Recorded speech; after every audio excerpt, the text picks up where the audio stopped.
ito kasi itong bata, doon lang ito sa netizen natin, panahon niya eh. Panahon niya, galing siya sa champion lang, kata-champion lang na De La Salle team, sa De La Salle University sa UAAP. Maraming imbitasyon pa rin dito sa bata. I'm sure, kaliwat kanan, larong labas, appearance, guesting, sabihin mo na. So ngayon siya, hindi pwede niyang hindi pagbigyan yan. Kasi bago siya nagpunta dyan sa Lasal, alam mo na, baka itong bata, maraming kaibigan ng politiko, ang Yes. daming hindi matanggihan, ang dami niyang kababayan na Yes. gusto. Nagbago na ba? Kumusta? Tingnan natin. Curious sa kanya. Ngayon, tanong, ano ba ang laro sa labas? Yung laro sa labas talaga medyo slow down dyan. Wala kang makikita dyan na legit na player, superstar na dadive sa bola. Semento po yan. Kumbaga sa di ba pare, yan ang mga kumbaga sa pag ang bola gumulong na medyo mababa at naglalaro ka sa asfalto. Hindi mo na dadiving yun dahil lang to prove sa mga tao na ganun ako ka-agresibo. Hindi. Itong mga to, grabe ang mga kontrata nito. Kaya yung mga yan, hindi na nila, kundi to, sino ang tuhod mo dyan o braso mo.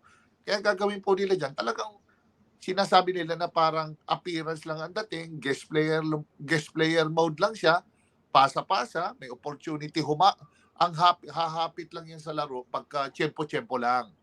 Nakita mong controlled lang ang movement niya. Kasi yung mga yan, it's more on pa-picture, makita nila laki, pag nakita nilang tromes na yan, nakita nilang dumang ng isa yan, o pwede na siyang umuwi.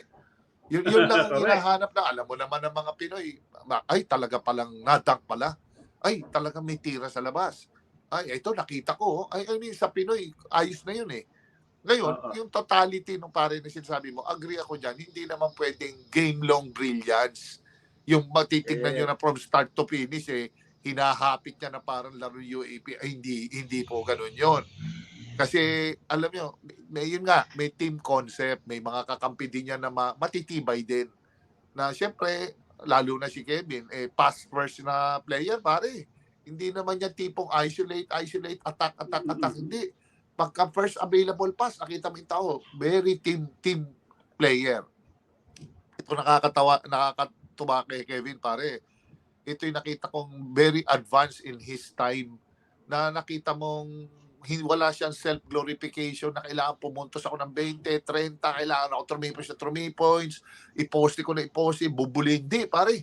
Umi-score siya sa course ng concept ng laro eh. Yung doon siya nagdodraw ng strength sa pasa, sa teamwork, sa talagang team player. Which is, pare, ang dami ko rin nakakampi no, na player. Hindi lang siya magaling. Pati kakampi niya gumagaling. Kaya nakakatawa itong Kevin Cambao. Expectin nyo yan.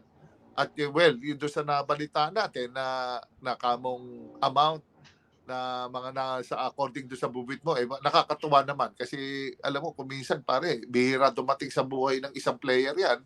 Yung mga ganyang amount, ganyang figure, at saka siya laro labas. Malaki po ang bigayan dyan.